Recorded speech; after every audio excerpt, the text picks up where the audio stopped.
హనుమ అంతటి వారు సుందరకాండలో ఒక చోట నిర్వేదానికి గురైపోయారు. సీతమ్మ కనపడలేదు, చచ్చిపోతానన్నారు. ఇంత చచ్చిపోతానన్నవాడు నిజంగా చచ్చిపోయారు అనుకోండి. ఆయనే చచ్చిపోతే ఇక రామాయణం ఎక్కడిది? రామాయణ మహామాలారత్నం వందే అనిలాత్మజం. ఆయన ఉంటేనే రామాయణం మిగులుతుంది. అందుకే ఇప్పుడు ఆయన చేసిన దోషం ఏమిటో పరమేశ్వరుడు ఆయన బుద్ధికే స్ఫురింపజేశాడు. వినాశే బహవో దోషాః జీవన్ భద్రాణి పశ్యతి అన్నారు. వెంటనే చచ్చిపోవడం సమస్యకి పరిష్కారం ఎప్పుడూ కానే కాదు. చచ్చిపోవడమే సమస్యకి పరిష్కారం అయితే మనుష్యుడు ఎప్పుడూ చచ్చిపోతూనే ఉండాలి. సమస్య వచ్చినప్పుడల్లా రైల్లో రిజర్వేషన్ దొరకలేదు, చచ్చిపోవాలి. సినిమాకి టికెట్ దొరకలేదు, చచ్చిపోవాలి. ఆఖరికి సభా ప్రాంగణంలో కూర్చోవడానికి చోటు దొరకలేదు, చచ్చిపోవాలి. ఇక సమస్య అని మనసుకు అనిపిస్తే చచ్చిపోవాలి. సమస్య అనిపిస్తే చచ్చిపోమ్మని శాస్త్రాలు చెప్పలేదు. సమస్యని ఎదుర్కోవడానికి కావలసినటువంటి ధృతిని పెంచుకోమని చెప్పే. అందుకు మనుష్య జన్మ. తట్టుకుని నిలబడిన వాడెవరో వాడు ప్రజ్ఞావంతుడు. ఏ మహాత్ముని జీవితమో కూడా పుష్పములు పరచినటువంటి శయనము కాదు. కష్టపడి నిలబడి తట్టుకున్న వాళ్ళెవరో వాళ్ళు వృద్ధిలోకి వచ్చారు. అబ్దుల్ కలాం గారు ఈ దేశానికి ఒకానొకప్పుడు సైంటిస్ట్ గా శాటిలైట్ ని ప్రయోగించినప్పుడు శాటిలైట్ ఫెయిల్ అయిపోతే ఆయన వెనకాతల ఎంతమంది పత్రికా విలేకరులో విడుతూ ఆయన్ని హాస్యమాడారు. పివిఆర్కే ప్రసాద్ గారు తిరుమల తిరుపతి దేవస్థానానికి కార్యనిర్వహణాధికారిగా ఉండి వరుణయాగం చేయించి ఆయన తిరిగి ఆలయంలోకి వెళ్ళిపోతుంటే మూర్తులతో కలిసి వెనకాతల ఎంతో మంది పరిహాసమాడారు. ఇంత డబ్బు ఖర్చు పెట్టాడు, వరుణయాగం చేశాడు, వర్షం పడలేదని. అయినా ఆయన నమ్మకంతో ధైర్యంతో భగవంతుడి మీద విశ్వాసం ఉంచి గుళ్ళోకి వెళ్ళిపోయారు. ఇంత విమర్శ పొందినటువంటి కలాం గారు ధైర్యంగా నిలబడి తన పరిశోధన కొనసాగించారు. భారతదేశానికి రక్షణ రంగంలో స్వావలంబన కల్పించగలిగినటువంటి ఒక మహితాత్ముడై భారత రాష్ట్రపతి అయి అంతర్జాతీయ గౌరవాన్ని కలాం గారు సంపాదించుకున్నారు. అంతమంది అన్ని రకాలుగా మాటలంటున్న వేదం మీద నమ్మకంతో వరుణయాగం చేయించి లోపలికెళ్ళినటువంటి పివిఆర్కే ప్రసాద్ గారు మరునాడు వెళ్లి తన క్వార్టర్లో నిద్రపోతుంటే తెల్లవారకట్ట ఫోన్ వచ్చింది ఎగ్జిక్యూటివ్ ఇంజనీర్ నుంచి. అయ్యా, రాత్రి ఎంత వర్షం పడిందంటే గోగర్భం డ్యామ్ నిండిపోయింది, డ్యామ్ బద్దలైపోతుంది, నీరు విడిచిపెట్టేస్తామని. ఆయన ధైర్యంగా తట్టుకుని వెళ్లి ఈశ్వరుణ్ణి నమ్మి పడుకున్నారు కాబట్టి అంత యాగం పడిన నాడు మళ్ళీ ఆయన గురించి అన్ని కితాబులు ఇచ్చారు. ఏదో ఒక విమర్శ వచ్చిందని, ఎవరో ఏదో అన్నాడని తన జీవితాన్ని అంతం చేసుకుంటానని నిరుత్సాహపడిపోయేవాడు ఏదీ సాధించలేడు. బంతిలా పైకి ఎవడు లేవగలడో వాడే సాధించగలడు. సనాతన ధర్మం అంటే కేవలం విగ్రహం దగ్గర కూర్చుని పూజ చేయడం ఒక్కటే నేర్పుతుందని మీరు అనుకోకండి. జీవితాన్ని పండించుకోవడం ఎలాగో నేర్పుతుంది సనాతన ధర్మం. అందుకే ఎన్ని విషయాలు మాట్లాడతారో రామాయణంలో. ఇప్పుడు మహానుభావుడికి జ్ఞాపకం వచ్చింది, చావడం కాదు నేను వెతకాలనుకున్నారు. ఇప్పుడు ఆయన బుద్ధికి ప్రచోదనమైంది. సీతమ్మ తల్లిని కూతురుగా కందామని అనుకుంటే జనక మహారాజు గారికి కూతురుగా పుట్టిందా? జనక మహారాజు గారిని ఉద్ధరించాలనుకుంది, యజ్ఞం చేద్దామని భూమిని దున్నుతుంటే ఆమె భూమిలోంచి పైకి లేచి జనకునికి కుమార్తె అయి జానకి అని పేరు పెట్టుకుని జనకుడిని అనుగ్రహించింది. నేను వెతికితే సీతమ్మ నాకు కనపడుతుందా? సీతమ్మ తల్లి దర్శనం స్వామి హనుమ చేశారనేటటువంటి కీర్తిని నాకు కట్టబెట్టాలని అమ్మవారు అనుగ్రహించిన నాడు నాకు కనపడుతుంది. నేను ఆవిడ్ని వెతకడం ఏమిటి? ఆవిడ నాకు దర్శనం ఇవ్వాలి. వెతికితే దొరికేది కాదు, అనుగ్రహిస్తే కనపడేది. అందుకనమ్మా తెలియక వెతికానన్నాను. వెతకడం కాదమ్మా, నువ్వు నాకు దర్శనం ఇవ్వాలి. ఇప్పుడు తిరగేశారు శ్లోకాన్ని. నమోస్తు రామాయ సలక్ష్మణాయ దేవ్యై చ తస్యై జనకాత్మజాయై నమోస్తు రుద్రేంద్ర యమానిలేభ్యో నమోస్తు చంద్రార్కమరుద్గణేభ్యః. సమస్త దేవతలకి నమస్కరించారు, సీతమ్మకి నమస్కరించారు. అమ్మా నువ్వు నాకు దర్శనం ఇయ్యమ్మా అన్నారు. ఇప్పటి వరకు ఆయన బుద్ధిలో ఉన్న దోషం ఏదుందో, ఏ దోషం వల్ల సీతమ్మ తల్లి దర్శనం హనుమకి కాలేదో ఆ దోషం ఆయన బుద్ధికే స్ఫురించేటట్టు చేసి, దానికి విరుగుడు కూడా స్ఫురించేటట్టు చేసి ఆయన చేత ప్రార్థన చేయించి అశోకవనాన్ని విడిచిపెట్టేశాననేటటువంటి బుద్ధి కల్పించి అశోకవనాన్ని అన్వేషణం చేస్తున్నప్పుడు శిశుపా వృక్షం మీద కూర్చుని అన్ని వైపులకి చూసి ఇలా కిందకి చూసేటప్పటికే ఏ సీతమ్మ గురించి తాను అన్వేషిస్తూ సీతమ్మ ఎలా ఉంటుందని ఇంతకాలం నుంచి అనుకుంటున్నారో, ఎటువంటి తల్లి ఉష్ణార్థితాంసాను శృతాస్త్ర కంఠీం పురావరారోత్తమ నిష్కంఠీం సుజాత పక్ష్మాభిరక్త కంఠీం వనే ప్రవృత్తాం ఇవ నీలకంఠీం అన్నారు. నా తల్లి రామచంద్రమూర్తి గురించి ఏడ్చి ఏడ్చి బాష్పధారలు వక్షస్థలం మీద పడి పవిట తడిసిపోయినటువంటి సీతమ్మగా నాకు కనపడుతుందని ఊహ చేశారో అటువంటి సీతమ్మగానే శింశుపా వృక్షం కింద దర్శనమిస్తే సుముహూర్తమివధ్యత్వా భస్మ పర్యాకులిక్షణ సీతామాశ్రిత్య తేజస్వీ హనుమాన్ విలలాపహ అన్నారు మహర్షి. ఆ సీతమ్మను చూసినటువంటి హనుమలో కదలికలన్నీ ఆగిపోయి ఆనంద భాష్పాలు కన్నుల వెంట కారిపోతుండగా తల మీద అంజలి ఘటించి సీతమ్మని చూస్తూ ఆనందాన్ని పొందారు. కాబట్టి భక్తి యందు ఉత్థాన పతనములుంటాయి. ఒక్కొక్కసారి ఏర్పడిన భక్తి ఒక్కొక్కసారి చిన్న చిన్న అపవాదుకి, చిన్న చిన్న అవగాహన రాహిత్యానికి గురవుతుంది. భక్తి నుంచి జారిపోయే తరుణంలో పరమేశ్వరుడే పొదివి పట్టి మళ్ళీ భక్తి యందు నిలబెడుతుంటాడు. అందుకే మీరు చూడండి, అసలు భగవంతుణ్ణి నమ్ముకుని అడుగేయడం అన్నది ప్రారంభం అవ్వాలి, కానీ భగవంతుడు భక్తుడిని పొదివి పట్టి రక్షించినట్టుగా లోకంలో ఇక రక్షణ ఎక్కడ నుండి కూడా లభించదు. మహాభారత యుద్ధం జరుగుతోంది. నారాయణాస్త్రాన్ని ప్రయోగించారు. నారాయణాస్త్రానికి ఓ లక్షణం ఉంటుంది. ఆయుధాలన్నీ కింద పెట్టేసి రథం దిగిపోయి విష్ణునామం చెప్తూ చేతులెత్తి నమస్కరించాలి. నమస్కరిస్తే ఊరుకుంటుంది, లేకపోతే చంపేస్తుంది. కృష్ణుడు అర్జునుడిని కూడా రథంలోంచి దింపేసి ఆయుధాలు విడిచిపెట్టేసి నమస్కారం చేశారు. ఒక్క భీముడు మాత్రం పౌరుషంతో గద చేత్తో పట్టుకుని రథంలో నించున్నాడు. వెళ్ళిపోయింది నారాయణాస్త్రం అటువైపు. భీముడు చనిపోతే మహాభారతంలో పాండవులు నిలబడలేరు. వెంటనే కృష్ణ పరమాత్మ భీముడి రథం మీదకి దూకి చేతిలో ఆయుధం లాగేసి కిందకి తోసేశారు. రథంలోంచి కింద పడిపోయాడు. ఆయుధం చేతిలో లేదు. నారాయణాస్త్రం ఆయన జోలికి వెళ్లకుండా వెళ్ళిపోయింది. మనకి తెలియకపోవచ్చు ఎప్పుడు ఎలా రక్షణ పొందాలో. ఒకసారి భగవంతుని యందు పూనిక కలిగినటువంటి వాణ్ణి భగవంతుడు ఎప్పుడూ రక్షణ చేస్తూనే ఉంటాడు, కాపాడుతూనే ఉంటాడు. అది ఆయన యొక్క లక్షణం. కాబట్టి అంకోలం నిజపీజ సంతతి అయస్కాంతో ఫలం సూచిక. అయస్కాంతము ఇనుముని ఎలా ఆకర్షిస్తుందో ఒక సూదిని, అలా భగవంతుని వేపుకి అడుగు వెయ్యడం మనం మొదలు పెడితే 100 అడుగులు భగవంతుడు వేసి మనని లాక్కుంటాడు. అయస్కాంతో ఫలం సూచిక. ఇందులో మీరొక్క మాట జాగ్రత్తగా గమనించవలసి ఉంటుంది. భగవంతుని యందు భక్తిగా ఉండుట అన్న మాటకు అర్థం పత్రి తీసుకురావడం, పువ్వులు తీసుకురావడం, భగవంతుణ్ణి పూజ చెయ్యడం అంటే సహస్రనామాలు చెప్పడం, దీపాలు వెలిగించడం, అగరత్తులు పెట్టడం, ఇదొక్కటి అని అనుకుంటే చాలా పొరపాటు. అసలు భక్తి అన్న మాటకి తాత్పర్యం ఏమి అంటే ధర్మమును అనుష్ఠించుట. ధర్మానుష్ఠానమే నిజమైన భక్తి. ఎందుచేత నేను మీకు ఉదాహరణ చెప్తాను, త్వరగా పట్టుకోగలుగుతారు. నేను ఇప్పుడు గంట సేపు దాని గురించి చెప్పక్కర్లేదు. ఒక యజమాని దగ్గర 2 సేవకులు ఉన్నారు. ఒక సేవకుడు ఎప్పుడు యజమాని పక్కన కూర్చుని, అయ్యా మీరు అంతవారండి, ఇంతవారండి, మీరు ఏం చేయలేదండి, మీరు ఇంత ఐశ్వర్యం ఉందండి, ఇంత అధికారం ఉందండి అని పొగుడుతూ ఉంటాడు. ఇంకొకడిని యజమాని పిలిచి, రే కూర్చో కాసేపు అంటే, ఎక్కడ కూర్చోనండి, దూడల్ని విడిచిపెట్టాలి, పాలు పితకాలి, చాలా పనుంది అయ్యగారు, తర్వాత వింటానండి అని వెళ్ళి పనిచేస్తాడు. యజమాని నిజానికి పక్కన కూర్చుని పొగిడేవాడిని సంతోషిస్తాడా? తన పని తాను చేసేటటువంటి వాడిని చూసి ఈశ్వరుడు సంతోషిస్తాడా? తన పని తాను చేసుకుంటున్నటువంటి సేవకుణ్ణి చూసి యజమాని సంతోషిస్తాడు. తన విద్యుక్త కర్తవ్యమేదో, తన ధర్మమేదో, ఆ ధర్మాన్ని పట్టుకున్న వాడిని చూసి ఈశ్వరుడు సంతోషిస్తాడు. ధర్మం అన్న మాట జాగ్రత్తగా అర్థం చేసుకోవాలి. ధర్మము శాస్త్రప్రోక్తము. శాస్త్రం ఎలా చెప్పిందో అలా పట్టుకోవాలి. పట్టుకుని కర్తవ్యంగా చెయ్యాలి. చేసే పని బాధ్యత అని తలకెత్తుకున్నాడు అనుకోండి, బండ కట్టి సముద్రంలో తోసేసినట్టే. కర్తవ్యం అని పెట్టుకున్నాడు అనుకోండి, నిచ్చెన పైకెక్కినట్టే. అందుకే మీరు శ్రీరామాయణం అంతా భూతద్దం పెట్టి వెతకండి, బాధ్యత అన్న మాట మీకు కనపడదు. కర్తవ్యం అదొక్కటే. కర్తవ్యం అన్న మాట మిమ్మల్ని కుంగిపోకుండా చూస్తుంది. కర్తవ్యం అంటే తను చెయ్యవలసిన పని తాను చేయుట. ఆ పని వలన ఏం జరిగింది తనకి సంబంధం లేదు. నేను చెయ్యవలసిన పని నేను చేశానా లేదా? మీకు నేను ఒక్క ఉదాహరణ చెప్పాలంటే, బాగా మీ అందరికీ పరిచయం ఉన్న శ్లోకం, కౌసల్యా సుప్రజారామ పూర్వా సంధ్యా ప్రవర్తతే ఉత్తిష్ఠ నరసార్తూల కర్తవ్యం దైవమాన్నికం. విశ్వామిత్రుడి వెంట వెళ్ళిన రామలక్ష్మణులు నదీ తీరంలో పడుకుని నిద్రపోయారు. నడవడం అలవాటు లేని పిల్లలు చాలా దూరం నడిచారేమో, గాఢ నిద్రలో ఉండిపోయారు. తెల్లవారిపోయింది. విశ్వామిత్రుడు లేచాడు, నదీ స్నానం చేశాడు, తాను చెయ్యవలసిన సంధ్యావందనాదులన్నీ పూర్తి చేసేసాడు. సూర్యోదయం అయిపోతోంది. నిద్ర లేచి సంధ్యావందనం చెయ్యాలి. క్షత్రియుడి కనుక రాముడు నిద్రపోతున్నాడు. ఇప్పుడు నిద్ర లేపి అన్నాడు, కర్తవ్యం దైవమాన్నికం. బ్రహ్మముహూర్తంలో తెల్లవారక ముందు సంధ్యావందనం చేసి అర్ఘ్యం ఇచ్చి గాయత్రి చెయ్యాలి, అది నీ కర్తవ్యం లే అన్నాడు.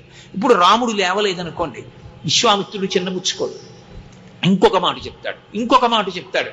ఈలోగా మధ్యాహ్నం అయిపోయింది అనుకోండి, మాధ్యాహ్నిక సంధ్య చేయమని చెప్తాడు తప్ప రాముడు చెయ్యలేదని విశ్వామిత్రుడు చెప్పడం మానడు. చెప్పడం నా కర్తవ్యం చెప్పేశాను. నన్ను వెనకటికి ఒక ఆయన ఒక మాట అడిగాడు, మీరు ఎప్పుడు సంధ్యావందనం గురించి అలా చెప్తూనే ఉంటారు కదా, సంధ్యావందనం చెయ్యని వాడు కనపడితే మీరు ఏం చేస్తారని అడిగాడు. చెయ్యమని మళ్ళీ చెప్తానన్నాడు. చెయ్యకపోతే అన్నాడు, ఆయన నేను ఎన్ని మాటలు కలుసుకుంటే అన్ని మాటలు చెప్తానన్నాడు. ఆయన ఎప్పటికీ చేయకపోతే అన్నాడు, నేనేమి బెంగపెట్టుకోనన్నాడు. నా కర్తవ్యం నాది.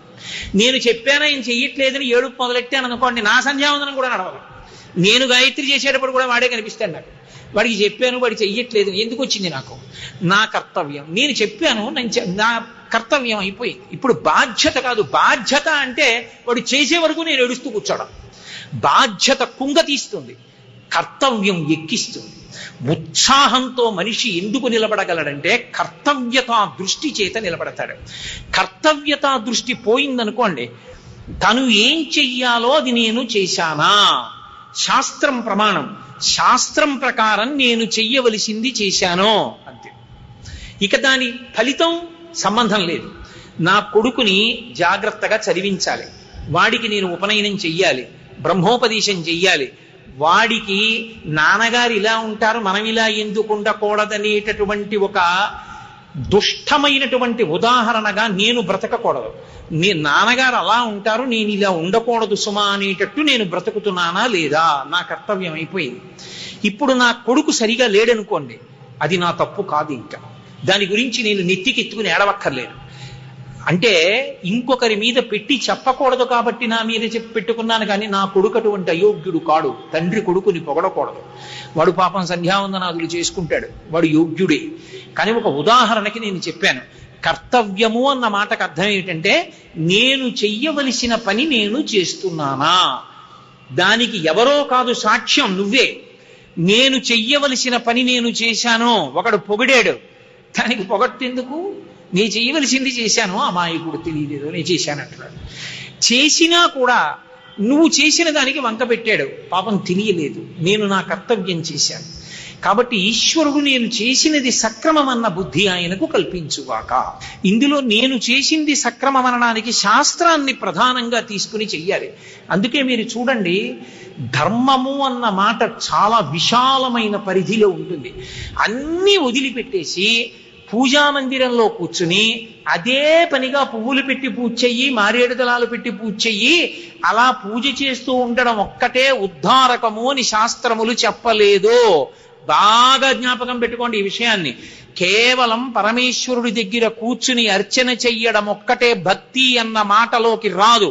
శంకరాచార్యుల వారు నిలదీసి ప్రశ్నించారు ఒక చోట. గభీరే కాసారే విశితి విజనే ఘోర విపినే విశాలే శైలే చ భ్రమతి కుసుమార్ధంజనమతి సమర్ప్యై చేతస్సరసిజముమానాదభవతే సుఖేనా వస్తాతుం జనైహ నజానాతి కిమహో అని అడిగారు. ఎందుకురా లోతైనటువంటి సరోవరాల్లోకి దిగిపోతావు, కొండలెక్కుతావు, పర్వతాలెక్కుతావు, అన్నీ తీసుకొస్తావు, ఈశ్వరుడికి పూజ చేశానంటావు, అది కాదు. ధార్మికంగా ప్రవర్తించడం నీకు అలవాటైందా? శాస్త్రం ఎలా బ్రతకమని చెప్పిందో అలా బ్రతుకుతున్నావా? రామచంద్రమూర్తి రామాయణంలో రాముణ్ణి పరిశీలనం చేయండి. రాముడు ఎప్పుడూ కూడా వైక్లభ్యాన్ని పొందకపోవడానికి కారణం ఒక్కటే, రాముడిది కర్తవ్యతా దృష్టి. నేను ధర్మాన్ని నిర్వర్తిస్తున్నానా లేదా? ఆయన ధర్మంలో ఆయన ఉన్నంత కాలం ఆయన పరితాపం పొందే అవకాశం ఆయనకు ఉండదు. రాముడికి ధర్మం కావాలా ఫలితం కావాలా అంటే రాముడు ఫలితాన్ని ఆశించాడు, ధర్మాన్ని ఆశిస్తాడు. ధర్మం ఒక్కటే ఆయనకి కావాలి. అందుకే తండ్రి రాజ్యాన్నంతటినీ నీకు యవరాజ్య పట్టాభిషేకంగా ఇచ్చేస్తున్నాను రా అన్నాడు ముందు రోజు పిలిచి. అదే దశరథ మహారాజు మర్నాడు పిలిచి, మీ అమ్మ రాత్రి కోరికలు కోరిందిరా, 2 వరాలు అడిగింది. నవపంచక వర్షాన్ని దండకారణ్యమాశ్రిత చీరాజిన జటాధారి రామో భవతు తాపసః అభిషేక సమారంభో రాఘవస్యోపకల్ప్యతాం అనేనైవాభిషేకేన భరతో మోభిషిచ్యతాం. 14 ఏళ్లు రామచంద్రమూర్తి అరణ్యవాసం చెయ్యాలి, భరతుడికి ఇదే ముహూర్తానికి పట్టాభిషేకం చెయ్యాలని కోరిక కోరింది. నేను వరాలు ఇచ్చాను. దశరథుడు కూడా చెప్పలేదు పాపం ఈ మాట, శోకంతో ఉన్నాడు. కైకమ్మ చెప్పింది నిన్న రాత్రి వరాలు ఇచ్చాడు, నువ్వు వెళ్ళిపో అంది. నాన్నగారు ఎందుకమ్మా నాతో మాట్లాడటలేదు, ఒక్కసారి నాన్నగారు మాట్లాడితే సంతోషిస్తానమ్మా అన్నాడు.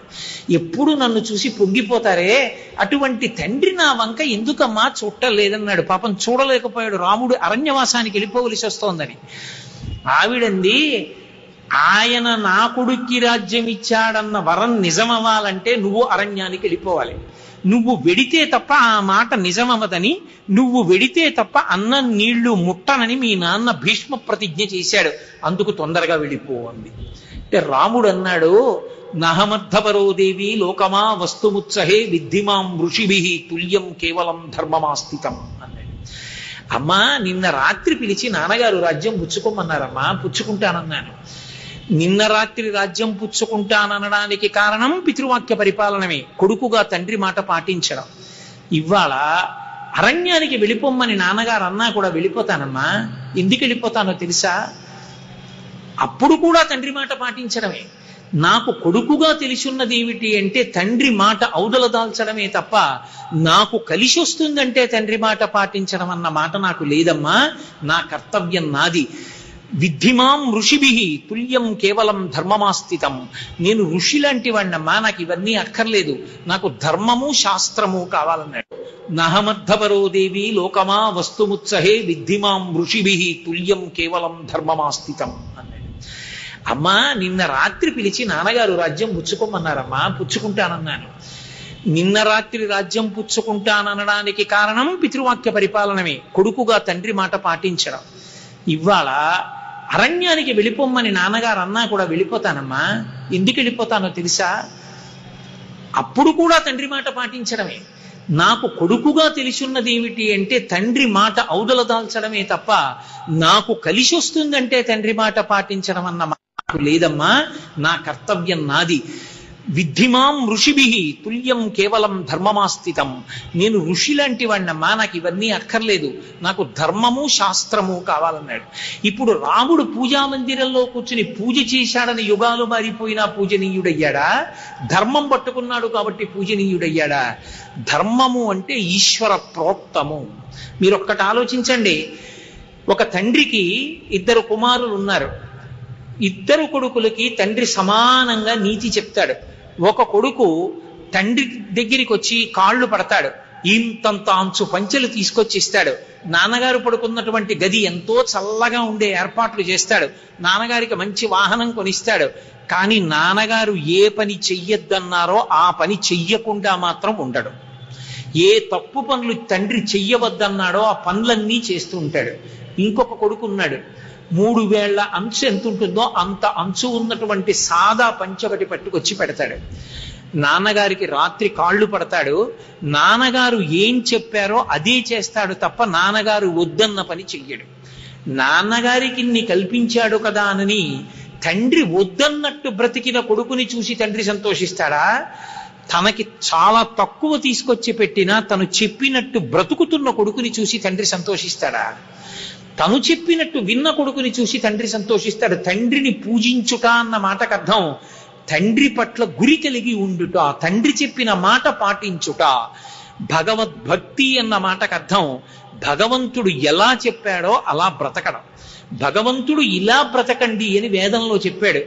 ఆయన ఎలా జీవించమన్నాడో, ధర్మం ఎలా పాటించమన్నాడో అలా పాటించినటువంటి వాణ్ణి చూసి పరమేశ్వరుడు పొంగిపోతాడు తప్ప చేసేవన్నీ తప్పుడు పనులు చేసి భగవంతుణ్ణి ఆరాధిస్తే భగవంతుడు ఎందుకు సంతోషిస్తాడు? అది భగవంతుని యొక్క భక్తి అవుతుందా? అది భక్తి అనేటటువంటి పరిధిలోకి రాదు. అందుకే రాముడు ధర్మాన్ని పట్టుకుంటాడు. ధర్మాన్ని పట్టుకున్నాడు కాబట్టే భగవంతుని యొక్క అనుగ్రహం గురువుల ద్వారా కవచంగా రామచంద్రమూర్తికి అందింది. ధర్మానుష్ఠానమే భక్తికి మారు పేరు. ధర్మాన్ని విడిచిపెట్టి ఎన్ని పూజలు చెయ్యండి, శివలింగానికి ఎన్ని పూజలు చేశాడో, ఎన్ని అభిషేకాలు చేశాడో రావణాసురుడు. ఆఖరికి ప్రదోష వేళైతే ఇసకని సైకతిలింగం చేసి అభిషేకం చేస్తాడు. ఉత్తరాఖండలో కార్తవీర్యార్జునోపాఖ్యానంలో చెప్తారు. అన్ని అభిషేకాలు చేసేటటువంటి రావణాసురుడి యొక్క 10 తలలు రామచంద్రమూర్తి తరిగేస్తుంటే శివుడు వచ్చి అడ్డుపడ్డాడా? పడడు. ధర్మము ప్రధానం. ధర్మం పాటించిన వాడికి ఈశ్వర అనుగ్రహం ఉంటుంది, ధర్మం పట్టుకోని వాడికి ఈశ్వర అనుగ్రహం ఉండదు. మహాభారతంలో మహానుభావులు ఆ కృష్ణార్జునులు ఇద్దరితో యుద్ధం చేయడానికి వెళ్ళినటువంటి అశ్వత్థామ వేసినటువంటి అస్త్రాలన్నీ విఫలమైపోయాయి. శోకానికి గురైపోయి నడిచి వెళ్ళిపోతున్నాడు. వ్యాసుడు కనబడ్డాడు. ఆ కృష్ణార్జునుల మీద నేనేసిన ఆగ్నేయాస్త్రం కూడా విఫలమైపోయింది, ఎందుకు అయిపోయిందని అడిగాడు. అడిగితే అప్పుడు వ్యాసుడు చెప్పాడు అశ్వత్థామతో, వాళ్ళిద్దరూ లింగాకారాన్ని ఉపాసన చేస్తారు, ధార్మిక నిష్ఠ కలిగిన వారు. అటువంటి వారి ముందు నువ్వు చేసే ఉపాసన ఏం సరిపోతుంది, వాళ్ళని నువ్వు చెనకలేవన్నారు. ధర్మో రక్షతి రక్షితః, ధర్మము రక్షణ చేస్తుంది. భక్తి అన్న మాటకి యథార్థమైన అర్థం ఏమిటి అంటే భగవంతుని యందు పూనిక కలిగి ఉండుట, అంటే భగవంతుడు చెప్పినట్లు జీవించుట. భగవంతుడు చెప్పినట్లు జీవించకుండా నువ్వు ఎన్ని తెచ్చి మళ్ళీ ఈశ్వరుడికి ఇచ్చినా ఆయన దాన్ని చూసి అసహ్యించుకుంటాడు. ఎవడికి కావాలరా ఇవన్నీ అని అడుగుతాడు. అందుకే భక్తి అన్న మాట యందు ధర్మము ఒదిగిపోతుంది. ఏ తండ్రి దశరథ మహారాజు గారు రామచంద్రమూర్తి అరణ్యవాసానికి కైకమ్మకిచ్చిన వరముల చేత కారణమయ్యాడో ఆ దశరథ మహారాజు గారే రాముడు అరణ్యవాసానికి వెళ్ళిపోతున్నప్పుడు పిలిచాడు. పిలిచి ఒక మాట అన్నాడు, రామా, నిన్న రాత్రి మీ అమ్మ నన్ను నిగ్రహించింది, కైకమ్మ నిగ్రహించి వరాలు అడిగింది. అయోధ్యాయా త్వమేవాద్యా భవరాజా నిగృహ్యమాం అన్నాడు. రామా, నిన్ను నేను చూడకుండా ఉండలేను, ఒక పని చెయ్యి. నా పని అయిపోయింది, నేను చేయవలసిన పని చేసేసాను, మీ అమ్మకి వరం ఇచ్చేశాను, రాజ్యం నీ కొడుక్కి ఇచ్చేస్తానన్నాను. ఇప్పుడు నేనన్న మాట పూర్తయిపోయింది, కానీ నేనన్నానని నా మాట నిజం చేయడానికి నువ్వు అరణ్యవాసానికి వెళ్ళవద్దు. నువ్వు మంచి క్షాత్రధర్మం ఉన్నవాడివి, పౌరుష ప్రతాపములు ఉన్నవాడివి, క్షత్రియుడివి. నా మీద తిరగబడి నాతో యుద్ధం చెయ్యి, వృద్ధుణ్ణి ఓడిపోతాను, నన్ను కారాగారంలో పెట్టి బంధించు, నువ్వు రాజ్యం ఏలుకో, నువ్వు అటు ఇటు తిరుగుతుంటే నిన్ను చూస్తూ బతికేస్తాను రామా అన్నాడు. ఇది కూడా పితృవాక్య పరిపాలనమే. తండ్రిని ఖైదులో పడేయచ్చు అన్నాడు. నాన్నగారండి, శాస్త్రం ప్రధానం. తండ్రి ఇచ్చిన మాట నిజమయ్యేట్టు చేసిన వాడెవరో వాడు కొడుకు, అది పుత్రధర్మం. అంతేకాని మిమ్మల్ని కారాగారంలో పెట్టి నేను రాజ్యం పుచ్చుకోనా, వద్దు నాన్నగారండి, నాకు అలా రాజ్యం తీసుకోనన్నాడు, వెళ్ళిపోయాడు. ఏ కైకమ్మ వరాలు అడిగిందో ఆ కైకమ్మే అరణ్యానికి వెళ్ళి, రామా నిన్ను నేను ఆహ్వానిస్తున్నాను, వచ్చి రాజ్యం తీసేసుకోంది. ఆయన ఒక్క మాటే అన్నాడు, సత్యమేవీశ్వరో లోకే సత్యం పద్మాశ్రితా సదా సత్యమూలాని సర్వాణి సత్యాన్నాస్తి పరమం పదం అన్నాడు. అమ్మా, వరాలు ఇచ్చినవాడు దశరథ మహారాజు గారు. ఆ తండ్రి ఇప్పుడు లేడు కదా అని నేను రాజ్యం పుచ్చుకుంటే తండ్రి సత్యము తప్పిన వాడై ఏ ఉన్నత లోకాల్లో ఉన్నా కింద పడిపోతాడు. తండ్రిని నిలబెట్టిన వాడు కొడుకమ్మా నాకు పుత్రధర్మం కావాలన్నాడు. ఎవడు ధర్మాన్ని పట్టుకున్నాడో వాడు యుగాలు మారిపోయినా పూజలు అందుకుంటూనే ఉన్నాడు. ఆయన నామము తారకనామమైంది. ఆయన మందిరము లేని పల్లెటూరు ఉండదు. ఆయన పేరు చుట్టబడకుండా ఏ మాట ఏ వాక్యము మనం రాయం. అంతటి మహితాత్ముడయ్యాడంటే ధర్మాన్ని పట్టుకోబట్టే. అందుకే పూజ అన్న మాటకు అర్థం, భక్తి అన్న మాటకు అర్థం కేవలము ఈశ్వరారాధనమన్న అర్థంలో తీసుకోకూడదు. అందుకే స్వామి వివేకానంద ఒక మాట అంటారు, పూజా మందిరంలో ప్రవేశించి పూజ చెయ్యాలనుకోవడం తప్పు కాదు, కానీ పూజా మందిరంలో మరణించాలనుకోవడం తప్పు. అక్కడే ఈశ్వరుడు ఉన్నాడనుకోవడం తప్పు. అంతటా ఈశ్వరుడు ఉన్నాడని గుర్తిరిగిన వాడెవడున్నాడో వాడు భక్తి తత్పరుడు. అందుకే పూజ అన్న మాట నిరంతరం కొనసాగుతుంటుంది భక్తి అన్నది. శంకరాచార్యులు వారు సౌందర్యలహరి చేస్తూ చెప్తారు, జపో జల్ప శిల్పం సకలమపి ముద్రా విరచన గతి ప్రదక్షిణ్యాత్ క్రమణమశనాత్ జహుతి విధి ప్రణామ సంవేశ్య సుఖమఖిలమార్ప ఆత్మార్పణ దృశ అంటారు. ఒక మాట మాట్లాడేటప్పుడు ఈ మాట మాట్లాడడానికి కావలసినటువంటి శక్తి నాకు ఎక్కడి నుంచి వస్తోందని తెలుసుకుని నా మాటలకు ఆధారమైనటువంటి శక్తి పట్ల నేను కృతజ్ఞతాభావంతో ప్రవర్తించి ఆ వాక్కులను దుర్వినియోగం చేయకుండా సద్వినియోగం చేసుకోవడమే భక్తి అన్న మాటకు అర్థం. ఎందరో మాటలు రాని వాళ్ళు ఉన్నారు. నేను సామర్లకోట రైల్వే స్టేషన్కి ఎడుతూ చూసేవాడిని. ఆ బధిరుల పాఠశాల నుంచి మూగా చెవుడు ఉన్న వాళ్ళు ఎక్కేవారు. వాళ్ళు సామర్లకోటకి టికెట్ కావాలి అని అడగాలి. సామర్లకోట అని ఉచ్చరించలేక మాట రాక వాళ్ళు అనేవారు. అంటే రైల్వే స్టేషన్ అని గుర్తుపట్టేవాడు కండక్టర్. పెదవుల కదలికని బట్టి సామర్లకోటకి టిక్కెట్ అడుగుతున్నారు అని గుర్తించి టిక్కెట్ ఇచ్చేవాడు. అంటే ఒక మాట రానివాడు అంత కష్టపడుతున్నాడు. ఇవాళ నేను మాట్లాడగలగడం నా గొప్ప కాదు. మాట్లాడాను అంటే మాట్లాడడానికి యోగ్యమైన శక్తిని పరదేవత కరుణించింది నా యందు. ఎక్కడో మూలాధారం దగ్గర ఉన్నటువంటి వాయువు పైకి వచ్చి సహస్రారానికి తగిలి పైకి వెళ్ళిపోవడానికి ప్రయత్నిస్తే బ్రహ్మరంధ్రం తెరుచుకోకూడదు కాబట్టి వెనక్కి తోసివేసినటువంటి గాలి నోటిలోకి వచ్చి నిలబడితే నా నాలుక పైకి లేచి ఆ గాలిని నొక్కినప్పుడు సొట్టలు పడినటువంటి ఆ గాలి అక్షరములై, అక్షరములు పదములై, పదములు వాక్యములై నాలో ఉన్న భావాన్ని పట్టుకుని శబ్దము పైకొస్తే ఆ వచ్చిన వాక్యములలో ఉండేటటువంటి అర్థాన్ని మీరు చెవులతో గ్రహించి నేను చెప్పిన భావాన్ని మీరు విని సభాభ్య సభాపతిభ్యశ్చవో నమో నమో అన్నట్లుగా నా భావాలు మీ భావాలుగా మారి సభ అంతా ఏకీకృతం అవడానికి కారణమయ్యేటట్టుగా నా యందు కదలికలు తెచ్చినటువంటి పరదేవత ఎవరుందో ఆ తల్లి యొక్క అనుగ్రహం. ఆ తల్లి అలా కదపకపోతే నేనేమి మాట్లాడగలను? నా మాటలకి ఎవరు కారణమో ఆ తల్లి అనుగ్రహాన్ని స్మరించి యాదేవి సర్వభూతేషు శక్తి రూపేణ సంస్థిత నమస్తస్యై నమస్తస్యై నమస్తస్యై నమో నమః అని దుర్గా సప్తశతిలో చెప్పినట్టుగా సమస్త శక్తులకు ఆధారమైన మూలశక్తిని స్మరించి నమస్కరించి ఆ విభూతిని వినియోగించడం ప్రారంభం చెయ్యడం పూజ. పదార్థం పెట్టి అన్నం తినవయ్యా అంటే అయ్యయ్యో నేను తినడం కాదు, పప్పని, కమ్మగా, కూరని, పులుసని, పచ్చడని, చక్రపొంగలని, పులిహారని, పెరుగని ఇన్ని పదార్థములు నాలుక మీద రుచి కోసం నేను తినేసి లోపలికి పుచ్చేసుకుంటే పొరపాటున పొలమారి నేనే బయటికి కక్కితే అయ్యో ఇంక అన్నం లేదండి అంతా అయిపోయింది అది తినేసేయండి మళ్ళీ అంటే నేను తిన్న కదా. అటువంటిది లోపలికి నేను తినేసినటువంటి ఈ పదార్థములన్నీ పుల్లని ఉమ్ముతో కలిసి అమాశయపాకంగా ఏర్పడితే నాకు హాయిగా నిద్రాకాలిక సుఖాన్నిచ్చి రాత్రంతా అగ్నిహోత్రమై తాను వెలుగుతూ అహం వైశ్వానరో భూత్వా ప్రాణినాం దేహమాశ్రిత ప్రాణాపాన సమాయుక్తం పచాంజన్నం చతుర్విధం అని తాను జీర్ణం చేస్తున్నటువంటి వైశ్వానరాగ్ని ఇక్కడే ఉంది. ఆ అగ్నిహోత్రానికి నేను హవిస్సు ఇవ్వకుండా తినకూడదని మొట్టమొదట 5 మెతుకులు నీటిలో ముంచి పంటికి తగలకుండా నాలుక మీద పెట్టుకుని ప్రాణాయ స్వాహ అంటూ 5 స్వాహాకారములతో లోపల ఉన్న అగ్నిహోత్రానికి ఇచ్చి మిగిలిన పదార్థాన్ని నేను తిన్ననాడు నేను తిన్నది భోజనం కాదు, యజ్ఞమైంది.